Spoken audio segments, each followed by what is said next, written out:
Those resignations today stemming from an ongoing investigation into a now viral video that also led to an official investigation by Hoover Police. The department commenting on the investigation today, confirming a family member of a player on the team has filed the report and it's being handled by the Special Victims Unit. Because the case involves a minor, they aren't releasing any more information at this time. Our team live and local tonight with continued coverage. We start with WVTM 13's Jarvis Robertson. Jarvis, you spoke with one of the attorneys representing the players today. What did she have to say? Well, Guy, Drew Gilmer and Adam Helms were placed on administrative leave Tuesday while the investigation continued to unfold. Their resignations were swiftly approved by the Hoover Board of Education this afternoon. Now, Wandalyn Gavan, who is representing the two families in this case, want to make sure their clients are properly awarded justice. They resigned. They should have been terminated.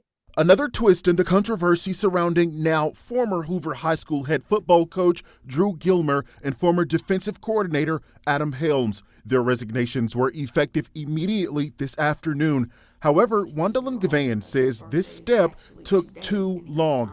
She is providing counsel for two families in this matter. She says one of her clients had to file a report with Hoover Police Department for harassment. You cannot have a child, because they play football for Hoover, who is bold enough to say, and not only say it, but say it in writing, that you're going to kill someone.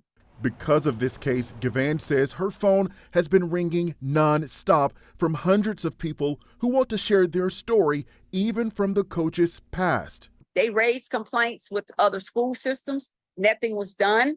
This case is being handled by the Hoover PD Special Victims Unit. No criminal charges have been filed against either coach. Gavan believes the game of football has taken precedent over her client's rights and safety. We had a duty, to protect, a duty to give regard to, and most importantly, a duty to conduct himself in a manner becoming of an educator. Now, I have reached out to Hoover Police to see if we can get a copy of the incident report regarding that threat that was made today. As of right now, I have not heard back, and I'm also asking if an arrest has been made. Once we do hear back, I'll let you know. Guy? All right.